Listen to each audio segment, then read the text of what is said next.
So my job through CRP is to look at kind of the wider landscape outside of those kind of focus projects.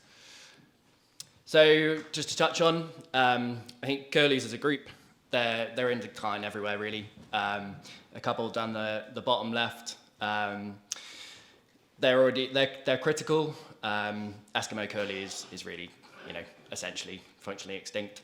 And what that basically says is that curlews are not very adaptive, so they don't respond quickly, and our rate of change in the rate of change. Oh, no. The rate of change within landscapes in which they breed across the globe is just too quick for them to keep up. Move over, maybe there's a blind spot. Yeah. Better? Try there. Try there, okay. Sorry guys. So I'll move on. So just we probably already know this from what we've had today. Curlew are not doing well. Large declines throughout their range across Ireland and across the rest of the UK, and just that general movement northwards essentially. And that's really moving with the intensification of agriculture in the south and the maintenance of kind of extensive farming for the majority of the kind of uplands. And so those declines, what's causing that contraction? As I say, this is more so the figures that I deal with day to day, unfortunately, rather than ones above that productivity threshold. Low nest survival, and if you get good nest survival, it doesn't necessarily translate to getting more chicks on the wing, unfortunately. But there are some success. I mean, at the moment, the kind of grouse moor management, like it or not, is kind of propping up our populations in England, really. We have some success off of grouse moors, but only on a couple of isolated sites, like Glenworry, and even that's not disassociated from that style of management. So, it's to look at that three-legged stool that Merlin presented and how we can provide a sufficient policy framework through partnerships to allow that type of management. So the big issues, I mean, we already know them, and there's one extra on there. So the big issues are high levels of generous predation, afforestation, intensification of agriculture, and I put the wintering sites on there as well, because I think that's something that we often overlook, because our populations have got fairly high adult juvenile survival, but if we lose those wintering areas as well, then our populations will, because they're not productive, will be in an even worse state. So it's just not to forget that final one. Oh, there we go. And I guess the big thing for me with all of this is, we might think about curlews or breeding waders, whichever species we tend to work on. But the drivers of the problem are much more systemic than that. Forestry is driven by a desire to combat climate change through either carbon sequestration. The agricultural intensification is all driven by economics, and we're responsible for a hell of a lot of the predation influence as well. So those are the ultimate drivers. We just try and put band-aids on some of those problems, and I think that's really something to look at with a kind of partnership approach, is saying actually the problems are so big that you can't do it independently. You have to work as a community. It's really, really important. So, I mean, this is a mind map of kind of all the people that CRP think have some kind of influence over curlew recovery in England. And it's a bit of a maze. You've got private landowners, the public, statutory agencies, NGOs. And so the CRP was established to try and bring those people together and try and give a unified view, in particular to policymakers, as we're in this kind of time of change in England with agricultural policy, forestry policy, etc. So that's the majority of what I do and what Mary does day to day for the CRP. So the first I'll step out of the black spot. The first approach really from the CRP was to draw those 9 organisations together on the right hand side there, and then run a series of workshops throughout the country and try and bring lots of people from different backgrounds, just like you guys have today, people from NGOs, people from the land management sector, scientists like myself, even agricultural consultants, and the whole suite of people that are involved, and try and draw consensus on some of the issues that we're facing that I talked about at the start. And what that kind of turned into is a toolkit. So on the CRP website, there's a list of almost fact sheets. I can't remember which one I put on there, but I think it's a basic field graph. So there's a list of fact sheets, and that's kind of serves two purposes. It's to improve our monitoring methods because, as we know, there's such a drive for evidence-based policy these days. And it's also to provide just information and guidance, say like on forestry that Patrick talked about, where we can point people to sensible reports or sensible mitigation measures to try and solve some of those problems. So I'm just going to touch quickly on a few of the kind of policy developments in England.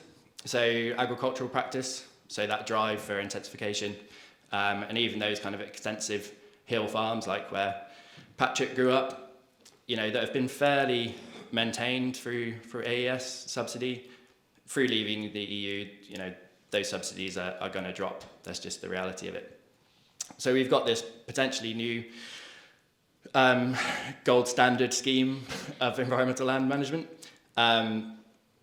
It's slowly getting diluted, unfortunately, and becoming less results based and a bit more similar to what the existing scheme has, which unfortunately has already not delivered. But I think there will be, for Curlew anyway, there'll be better options in there this time around. I think the thing with agricultural policy really is that it's not going to cover everywhere. And I think that's pretty much the take home of my talk generally, is that, just the same as Michael has done for so many years here, there's going to be little places you can get little bits of money, but you're still going to rely heavily on just the interest and effort of people doing it off their own back, probably for not enough money. I think predator control is probably going to be one of those ones as well. So afforestation, that's one of those, as Patrick talked about, it's one of those key issues. But I think it's not perfect in England, but we are in a better place than we were. So we have some good guidance, which forestry planners have to look at now, and they have to go through a series of essentially flowchart models, which includes wader surveys. I totally agree with Patrick. The fact that you don't do follow-ups on any of those surveys is quite abysmal. But prior to that, we had no guidance at all, and there was no requirement to even consider breeding waders when you put a tree on the ground. So we are in a better place. I think the big thing with forestry, maybe similar to Patrick, we are going to have to accept some losses in some places. It's just the reality of it because, cheers. Because we want, if we want some of the wider ecosystem benefits of, admittedly not the intensive commercials, forestry like Patrick talked about, but if we want some of the wider benefits of tree planting, the two conflict. So we are going to have to accept some losses, and it's working out where best to put those trees to minimise those losses or minimise that impact, so they don't go in the best places where curlews or other breeding waders are still managing to hold on, and they go maybe in the places where they've already been lost, as unfortunate as that is.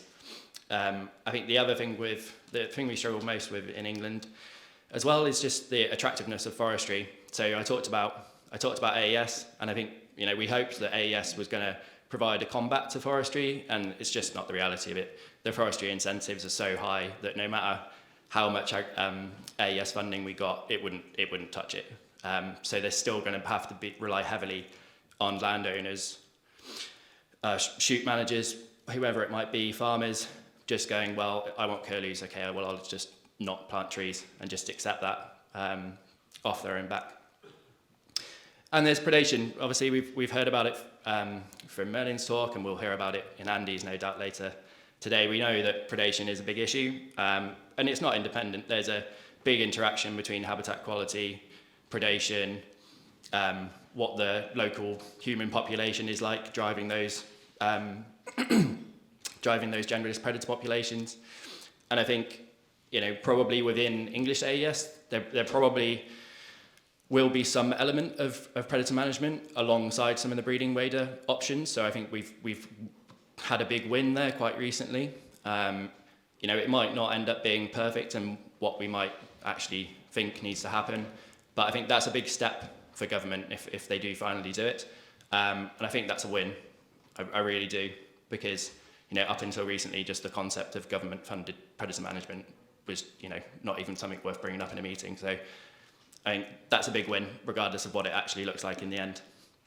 But we do need a lot more research on that, and I won't delve too much into that because I know Andy is going to talk about it later, but we need to know what the wider issues are with generalist predators. We can't control forever. You know, if we have to head start our electric fence or just rely on fox control to have productive curlews or productive waders, it's not a long-term strategy. Can't do that forever. There's just not the money. So to kind of combat those issues, this is the kind of complexity framework that we think we need to address to get curlew recovery. I think the reason why I show that is that it really highlights that no one stakeholder sector, no one NGO or government agency can really tick all those boxes by themselves. You know, there's either not the expertise, not the knowledge, not the effort, not the resources, whichever one you want to pick. And so for effective, it says curlew conservation, but I think it's wader conservation, probably all conservation in general. You have to have that partnership approach, like you guys have so successfully applied here. And I think some drawing together of all those positive stories would be quite a good thing for policymakers. So that's kind of the premise, I guess, of my talk, is that we all need to work in partnership. It can only happen if policy supports it. And we need to be pragmatic on some of those more controversial, contentious issues like predator management, and just accept, you know, partners might not always agree, but that doesn't mean that you can't agree enough to get to the final outcome, which is more birds on the wing, essentially. So that's it from me. I think that's probably about right.